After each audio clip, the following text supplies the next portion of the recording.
I gave 2 warnings before we came out here to get seated. So we're about to get started with our next panel today is on financial innovation. And before we get started, as everyone starts making their way to their seat, I will say just big picture when we think about housing affordability, one thing that has really come to my mind as we've dived into this work over the last couple of years is, we talk about the massive influx of new people that are moving to Georgia.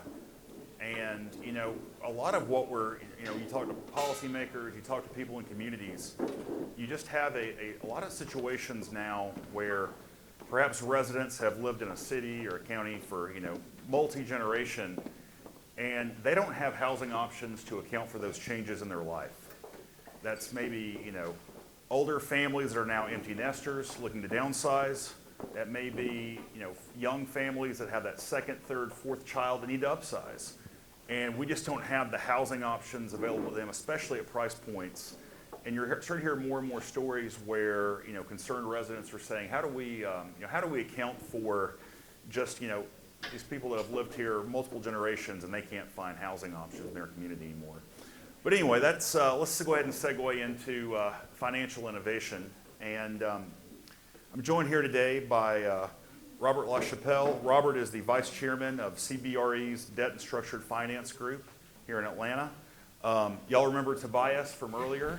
Tobias is going to provide a little bit of the housing finance data for us. And then Courtenay Dunn, who is the Senior Director of Government Affairs for ICE. And so yes, this panel is called Financial Innovation. When I was preparing today, it struck me that it's less than 2 years now that the Fed had interest rates at near zero. And as you heard me talk about earlier, we've now had another study committee that added a fifth L, lending. And so today we are going to focus on, well, how do we account for development? How do we get around for, how do we still keep providing housing stock in this era of high interest rates? And so to get us started, I'm going to go around the horn and have everyone explain a little bit about themselves and their organization, the role, and what they're looking to do. But Tobias, we talk about the interest rates. Can you kick us off and just explain the impact of what we've seen on housing acquisition when it comes to these high interest rates? Yeah, please. So I think a lot of the problems that we have in the housing market today can be attributed to the mess that the Federal Reserve has created. And it started with the COVID pandemic, when initially there was a lot of uncertainty and the Federal Reserve drove the interest rates to zero, the zero interest rate policy. It also started buying treasuries and mortgage-backed securities, quantitative easing, and it was very successful in bringing down mortgage rates. As Chris said, 2 years ago they were at about below 3. But then, and it became quickly apparent, and we noticed that as early as July 2020, that the housing market was doing really well. Home prices were appreciating 10% compared to a year ago, which was much faster than we had before the pandemic. And we started putting out warnings to the Fed that, look, this home price appreciation, that's not sustainable. You keeping interest rates way too low, and particularly as we all know we have this massive supply problem, all you do is greasing more demand. And if you have a supply shortage and you're providing more demand, you're going to end up driving prices higher. That's exactly what happened. We also started tracking data on credit card and debit cards spending data. And we noticed there too that especially the lower quintiles, the lowest income quintiles, were spending, their spending was going gangbusters. And that was, of course, largely because of the fiscal policy that was driven by both administrations. But we were telling them, look, this cannot go well. And sure enough, eventually we ended up with inflation, and the Fed believed initially this inflation was going to be transitory. But of course, we know it didn't turn out that way. And then the Fed was forced to slam on the brakes, and mortgage rates started, within a very short time period, started to rise very dramatically. And today we're up at about 7.5 and some change in terms of interest rates. And as a result, demand has cratered. During the 2020s and the 2021, there were certain months where we were originating over 1 million mortgages each month, over 1 million mortgages.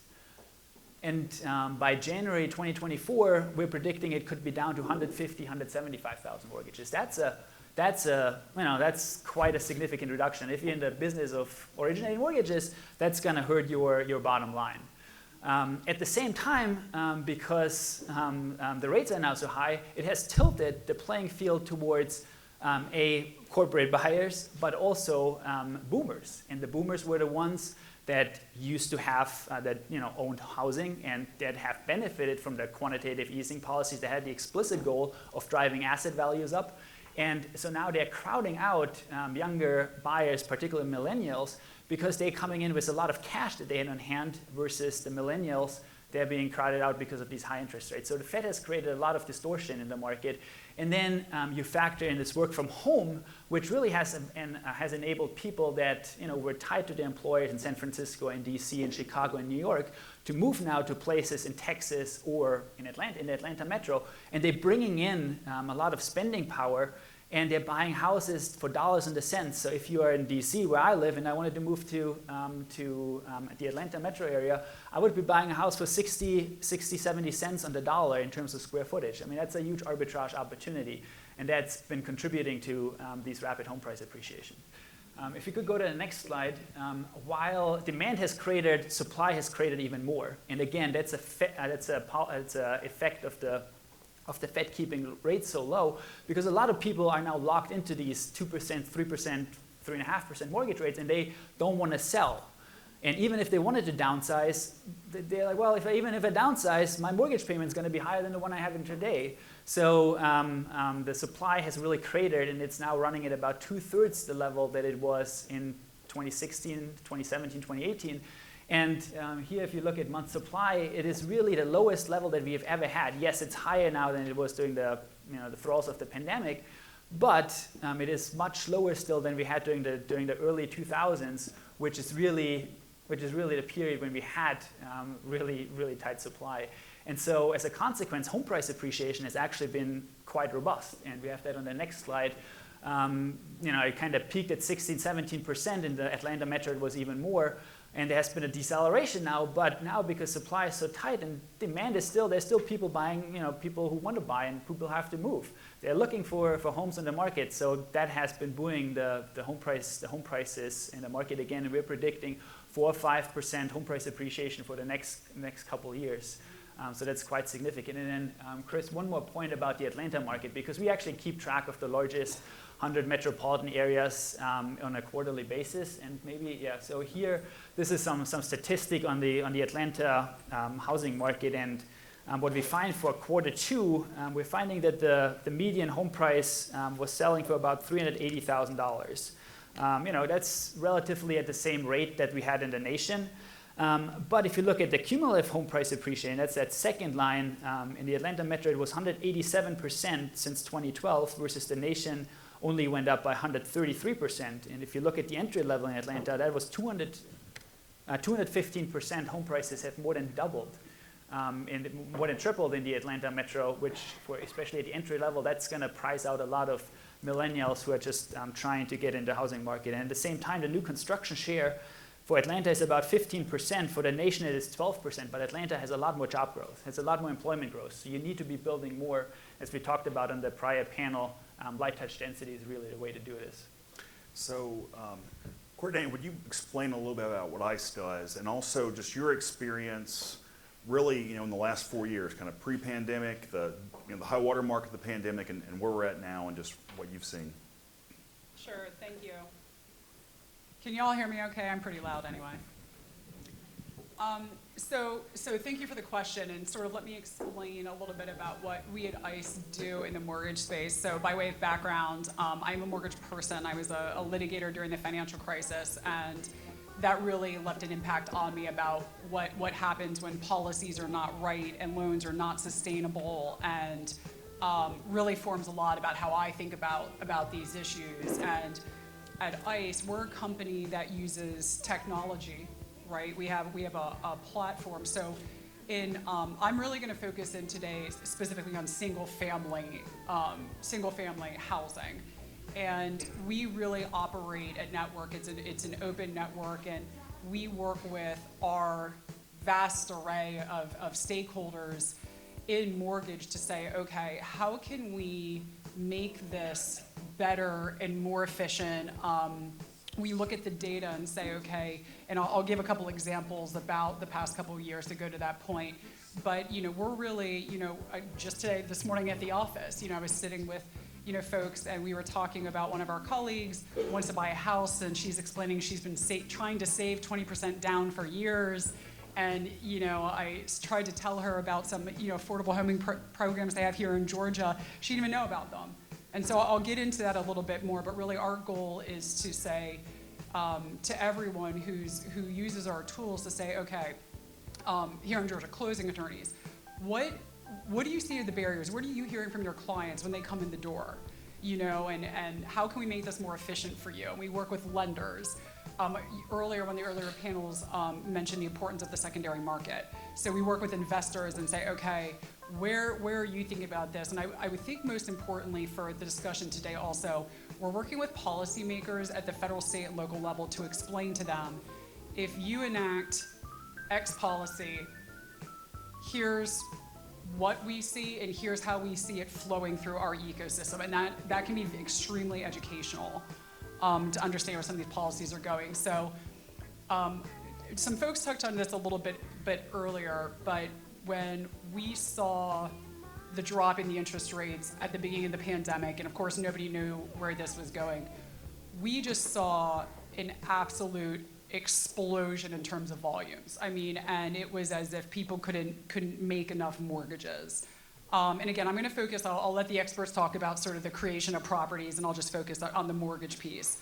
So we saw just incredible in volumes that were in many ways very unprecedented.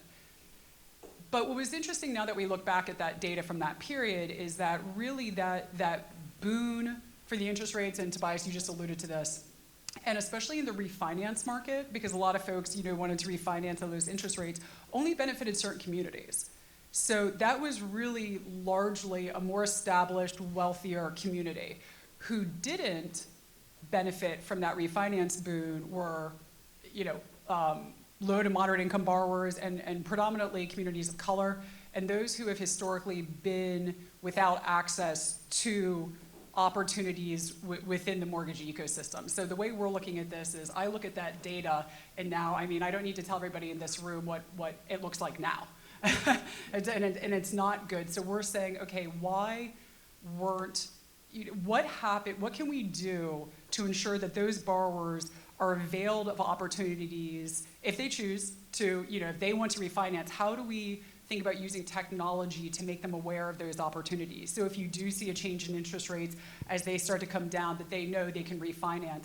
And I would say we haven't seen this, thankfully, and I hope we don't, but we also want to make sure that those, the beginning of the pandemic, we saw a lot of people who had very uncertain income situations that were changing. Remember, none of us knew, what was going on, and so that those folks have the opportunity also to avail themselves of programs that can help them stay in the homes that they're in. So that, I hope that gives everybody a little bit of oversight about how we think about innovation in this space and using real life, real-time data and technology to say, this is what the market's doing, what's happening to Georgians, how are they, dealing with this in different areas, because it's not the same in Atlanta as it is in, Vidalia. So it's important for us to be able to say, how do we make this for everyone? We're an open network. How do we make this for everybody at our table? How do we make this the most efficient for them? And so, we're focused there on single family, and I think it's fair to say that when you're having this housing finance discussion around single family, it often comes down to the buyer. But multifamily is a little bit different in the standpoint that it often comes down on the developer, at least the discussions, usually lead in that standpoint. So Robert, would you just explain a little bit about, what you do and what you've experienced over these last few years with multifamily development? Sure, thank you, Chris. Well, one of the things I tell people all the time is if you want to find out just how expensive something can be, make it free. And so we're experiencing that now. And a couple of examples of that would be where we largely removed the consumers from the economic equation as it relates to medical costs. People have insurance, and The person that doesn't realize, who realizes it's far from free, is the employer struggling to try to provide insurance for the consumer. But the consumer goes and does their copay and they leave, and they don't understand what was involved. And so we've seen medical costs run off. And what happened with the pandemic when interest rates fell dramatically is asset values went way up. Today they're coming down. In the multifamily space, there's a lot of pressure on that. And so my background, since I began in 1983, has been in the apartment industry and in providing capital to owners of apartment complexes and developers of apartment complexes. And I've largely been involved in the, what I would say, not the affordable sector, but the market sector. I was drawn philanthropically to issues around housing, issues around homelessness, and I'm much more attuned to it. But the only thing that will solve affordability is supply.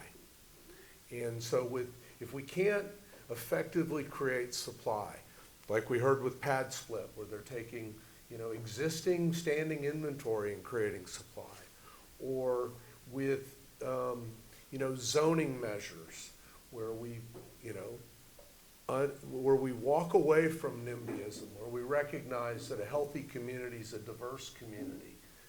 All those things are important. And the run-up in interest rates has put a tremendous pressure on the ability for developers to produce new product today. The financial returns that they need to develop the community are higher than they once were. Construction costs ran up dramatically because money was free, the cost of capital was free. Well, the subcontractors are charging more now, or whatever. It just all worked its way through, and there's pressure on that to bring it down. But we have to look for creative ways to try to create opportunities for affordable housing. As it relates to new supply, I happen to believe in inclusionary zoning, but only to the extent that it's part of the value creation around an existing asset, an existing parcel of land, rather than a mandate that a municipality is putting on something. And what I mean by that is if you have a parcel that's unzoned, it's worth X, and if you zone it to accommodate greater density, it's worth more. Well, in that process, if you have some inclusionary zoning, you haven't taken from the person that owned the unzoned parcel. You're simply sharing in the value creation with the developer, taking it through zoning. And so that's an innovative way that we can produce mixed income housing, where 10% of the units, a 250 unit development might have 25 units that are affordable and restricted with a land use restriction agreement, so that property, those units remain affordable for an extended period of time. The other thing that's important on the production side of multifamily and housing is doing whatever we can to drive down the cost of capital. And we can't really, we in this room can't necessarily influence what the cost of capital in the capital markets is, but we can try to provide a platform for institutional capital to invest versus individual capital, more entrepreneurial capital.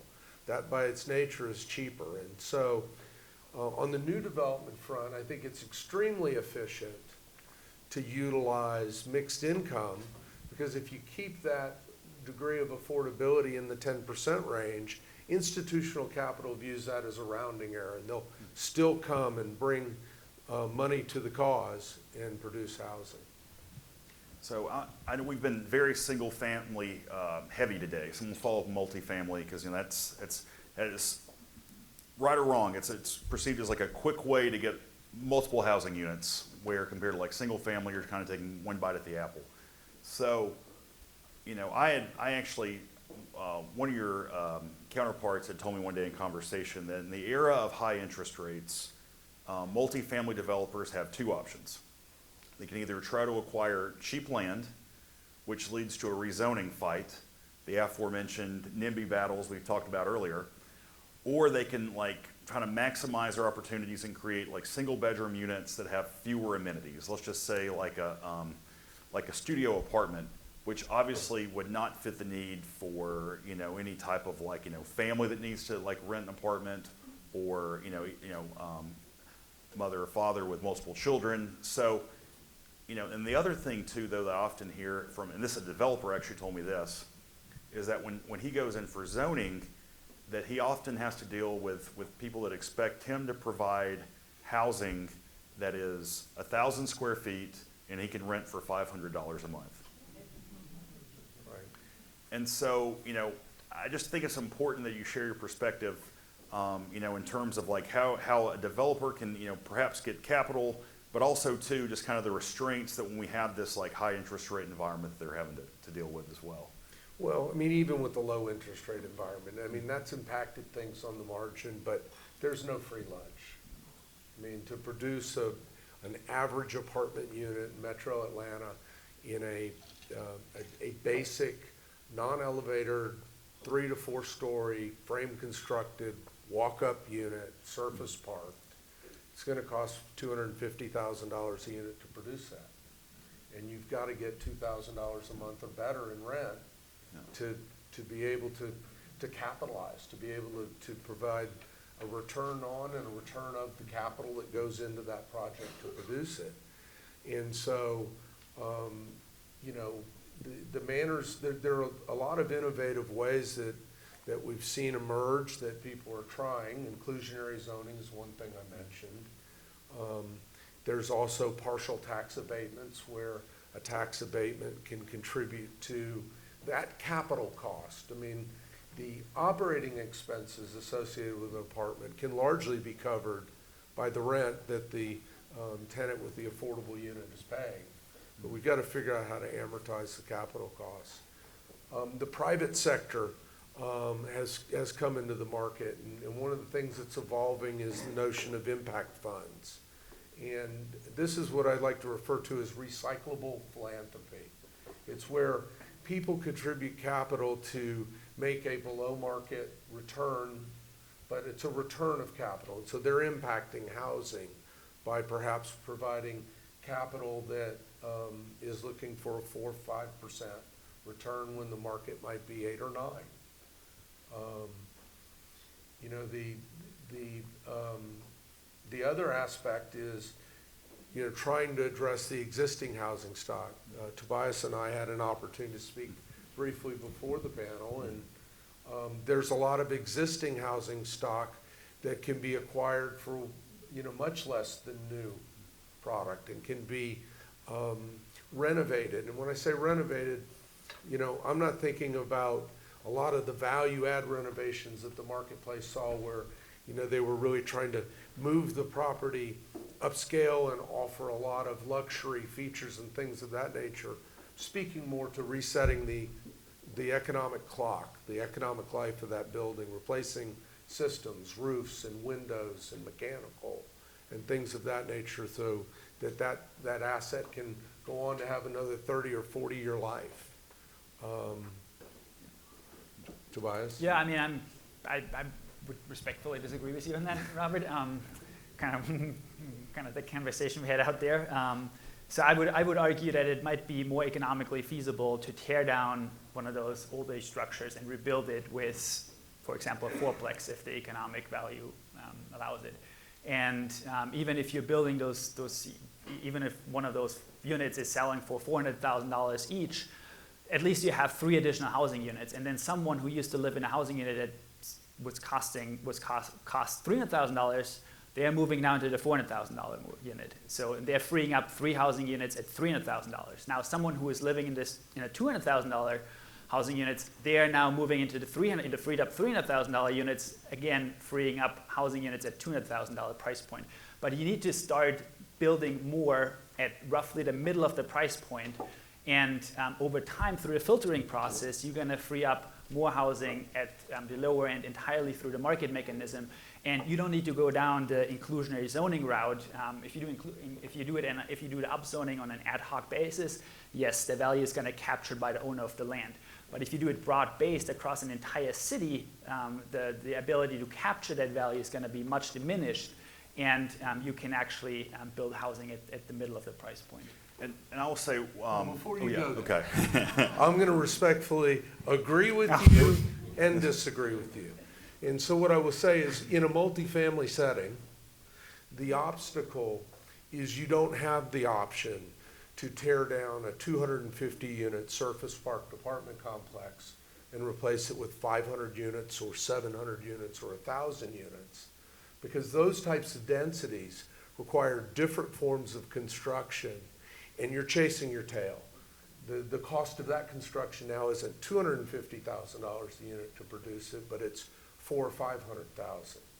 And so if you can acquire existing housing stock for $100,000 a unit, reset the economic clock and have $150,000 a unit into that investment, then that's better than trying to figure out how to produce more housing at $250,000 and $400,000 a unit. So, I think you're talking about multifamily, I'm talking about single family. correct. Well, okay, let's, we got to keep it moving, but I appreciate the first disagreement on stage today. Courtenay, what are some of the, let's just say the biggest non-interest rate challenge in the industry at the moment when it comes to home mortgages? Sure. So I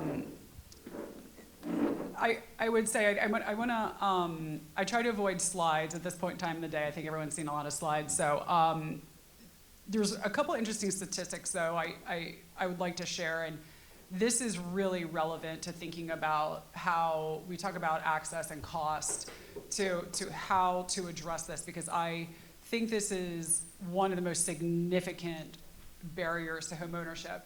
So let's look at the cost to originate a residential mortgage. So the Mortgage Bankers Association most recent statistic reported that it is now over $13,000 costs to originate a mortgage. Now, when you think about $13,000 against a $70,000 mortgage, and that's across the board, right? So that's if it's a $70,000 mortgage or a $700,000 mortgage. You easily see how that prices someone out extremely quickly.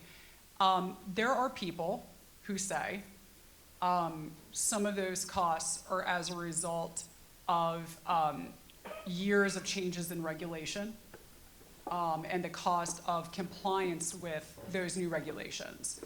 And there are, we actually at ICE run a study every year through all of our clients, and we look at the different, size lenders and community banks and HFAs and all of that, and sort of take a look at what they're doing and their costs. And what we look at that, the cost of a variety of the issues, but we also look at the cost in terms of how long it takes to close a mortgage. So again, to go back what I was saying before about, when we talk to closing attorneys and notaries, and by way of background, my mother's a notary. She's been doing it over 50 years. So I always grew up with these closing table stories about different things that go on. And one of the most significant, I think, is the time it takes, right? And what we've seen is that, unfortunately, of course, I know some people earlier mentioned cash buyers. So one of the issues has been in the market is that you have the cash buyer come in. Well, that's quick and easy. But when you get into different loan types, right, that you have a conventional that goes through Fannie Mae and Freddie Mac, you have FHA and VA loans, which really go to the neediest and worthiest of folks, right? Those actually have the most regulatory hoops. And it takes longer. And so that cost can also be accounted for in terms of time. And there's different requirements for different types of appraisals that they need. And so what you also see is that across all these different loan types, there are a lot of really great programs out there. So not only is it what I mentioned before about folks just not knowing about it. If you've not bought a house or your parents never lived in a house, how would you know? How do you know to go to a bank, an independent mortgage bank, an independent bank? To me, I'm not sure that that's an easy answer, but you also look at the time, and our study has shown that each day that you account for in that closing process, it estimates around $103. So our goal is to, again, so from our view, we're looking at these regulations that come out and the programs. And so we're trying to say, okay, how do we make the lenders available? You have someone walk in your door, right, and you don't know what their credit score is, or you don't know their financial background, and you don't know what type of loan they're going to get. But all of that does take time and money, and there's a lot of regulatory compliance, and we want people to stay in their lane, right? We have a lot of fair lending laws that unfortunately have to be there for a reason, and that's essential. But how can we make this process faster and easier? Because the folks they're trying, they want to put in an offer in that house, and then they're like, wait a minute, I thought I saved, if there is someone who can save 20% down these days, and I don't know if I know that person, but that, then you realize, well, wait a minute, I thought I had 20% to put down, now I have to bring $13,000 to the closing costs, and a lot of times there's other costs, and you all could do a whole day panel long about insurance, because that is also a very significant issue. That I think will continue to be it's an area of very significant regulatory attention in Washington, D.C. But when you look at that, there's a lot of concerns we have, and so it's how do we equalize that playing field so that when people go, you can reasonably use programs that are out there that you're entitled to use and you should use, and we want those types of people. But I've heard about even listings that will show on them that they will not accept an FHA or VA mortgage. And that, again, there's a lot more to this discussion, but that can't be. And again, folks, you all know this is like time and money, but it's also very discouraging. For a first-time home buyer, they might go, and if they hear no, they might not come back. For maybe they heard, again, maybe in their family they had heard, well, we were never allowed to get a mortgage, and then they try and they don't get it. So really, I think there's a lot to be done in terms of like, how do we equalize this? Is there any way that we can look at regulation, again, federal, state, and local level, and equalize that in a way that makes sense? We want everybody to have the data they need, and there's some good opportunities. I want to, I'm sorry, to mention one more thing about, some of the regulatory changes are good. So some of you may have already been doing this or you've heard this, but for example, when we talk about like credit scores, that is an evolving area. Fannie and Freddie have been looking at this, and this is something that's changing. And they're also now accepting what they call positive rental income. So again, these are ways that we can provide more access for the opportunity to be reviewed for a home loan. Now, the way they use it, and again, I'm treating this very high level, so if you have additional detailed questions, please reach out to me, but just for the sake of time.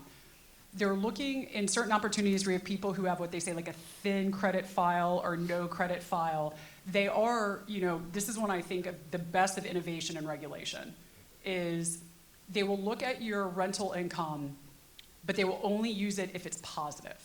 So they will not use it against you, but they will use it to help. The trick, and this was mentioned on the policy panel earlier, I believe, or the one followed, maybe Tobias, that was your other one, is that the rental, whoever you rent from, has to report it. So that's the trick, because that's not done uniformly. But again, my message is one that's positive, which is that there's a lot of, we're thinking about this, how do we make those, bring in that new data and information, because these folks can make, they can make a payment, right? They've been making payments. So how do we democratize that for everybody so everybody has the same equal opportunity to at least take the shot if they want it? Yeah, and piggybacking off that, Tobias, I know you have an update on some federal legislation to help make it easier for home ownership. I mean, just to add to Courtney's point, I mean, we can talk about bringing in new borrowers, but at the same time, we need to build more housing in the first place. I mean, that's really the real challenge. And I think, Chris, you said Georgia is 360,000 units short. And we need to build, we really need to improve our efforts on that front. And I think banks could step up. I mean, bank lenders, particularly targeting smaller builders, those that are building, 2, 3, 4, maybe a duplex, triplex, quadruplex each year. That would be a good start to kind of get them going, and particularly in this high interest rate environment. But then on the lending front, and Courtney, you alluded to this earlier too, I mean, obviously we know the excesses of the great financial crisis, and it devastated a lot of communities of colors, as you said, and lower income communities in general. But if I look at the lending standards today, a lot of the same communities that were most affected back then, they are being exposed to a lot of mortgage risk again today. And the solution, in my opinion, is that we have two impediments. The first one is that with a regular 30-year mortgage, you're building equity very, very slowly. And the second one is that we are allowing borrowers to take out immense amount of debt, which then exposes them to greater risk of default. And take FHA mortgages where you only need 3% down payment. But with an FHA mortgage, it allows you to go up to 57% debt to income ratio. So that is 57% of your income before taxes could go to your mortgage payment. So that doesn't leave much for anything else you need in life. So the solution, in my opinion, is number one, we need to go to shorter loan terms. And by shorter loan terms, I mean I think the 20-year is the sweet spot. And with 20-year mortgages, you're also reducing the risk of default. So we did a study of loans originated in 06, 07. Same credit score, even credit scores down to 620. The ones that had a 20-year mortgage defaulted at 50% of the 30-year mortgages. So how can we encourage the return to 20-year shorter term loans? Well, one thing is what we can do is just by allowing people to buy down the interest rate. And for example, the down payment, the 3% down payment that we're saving, you could use that 3% down payment to buy down the interest rate. So now your monthly payment is still a little bit higher than with a 30-year mortgage, but not all that much. And then if you go with a 20-year ARM structure, for example, that would bring the mortgage rate down even further. So now the 20-year ARM is actually costs you less on a monthly basis than the 30-year mortgage with the rate buy down. So that's one innovation that we seriously should look into. And as you alluded to, Chris, in the Senate level, there are two Georgia senators that have sponsored a bill, the LIFT bill, the low-income first-time homebuyer bill, which would allow, instead of having to use the 3% for the down payment, that you use the 3% down payment to buy down interest rate, we will get a federal subsidy. So this is one thing that we should look very carefully. A second innovation is, and let me just ask the group here, who got a raise here over the last year or two? I mean, show of hands. A raise, yeah. So yeah, a couple. So I would have expected more, but okay. So of those that got raises, how many of you did increase your monthly mortgage payment? So again, it comes down to a lot of the lessons that we've known has been forgotten. And if you were to create a new product, a loan product, where you put down 3% every year of your additional income towards the mortgage payment, you would actually shorten the term from 30 years all the way down to 21 years. And then if you buy down the interest rate by a couple of points, kind of from 7% to 6%, you actually shorten the loan term to 18 years. So now after 18 years, you have paid back your mortgage. You have that extra stream of income that you can use to pay for your kids' education, that you can use for retirement savings, whatever. But with a 30-year mortgage, if you still have a 30-year mortgage, you're still paying 10, 12 years of additional mortgage payments. All right, so that's the single-family perspective on policy proposals, some help that might be on the way. Robert, what about the opportunities here when it comes to multifamily development and financing? Well, I mean, from a policy perspective, we need to take a more aggressive stance in offering broad-based, zoning reform. I mean, we need to create land, that's available to put into service in a multifamily manner. I also do believe that tax abatements are an effective way to encourage affordable housing, because you are in fact creating new tax base. I'm not proposing that you would abate 100% of the taxes as a result of the community that you've built. And those abatements can range over a period of time from 10 to 30 years, depending on how much cost recovery you're trying to take into account to produce new housing. Okay. I think those are some of the most effective ways in which to do it. All righty, I got a couple questions here, and then we're going to wrap up before we have our last panel. I believe this one will be for Courtenay. What are your thoughts on algorithmic valuations as appraisals for not using in-person appraisals? Thank you for the question. This is one of I think the most interesting conversations. Is the use of technology, algorithms, some would even say AI. I hate even saying that because if I asked every one of you in here what you thought AI meant, we'd have 150 different answers. I think that there's room for improvement, obviously, on the appraisals. I will tell you what I like about the use of technology, and I want to be careful about algorithms. How technology is used in mortgage is very different than how it's used at like Google or Facebook, right? I mean, there's not really anyone using robots to make mortgages, yet, and that's very truthful. What I like about technology in the appraisal space is that, and this is why I like technology a lot for a lot of reasons. Of course, we at ICE believe in technology with human oversight, and I think that would probably be the case here too.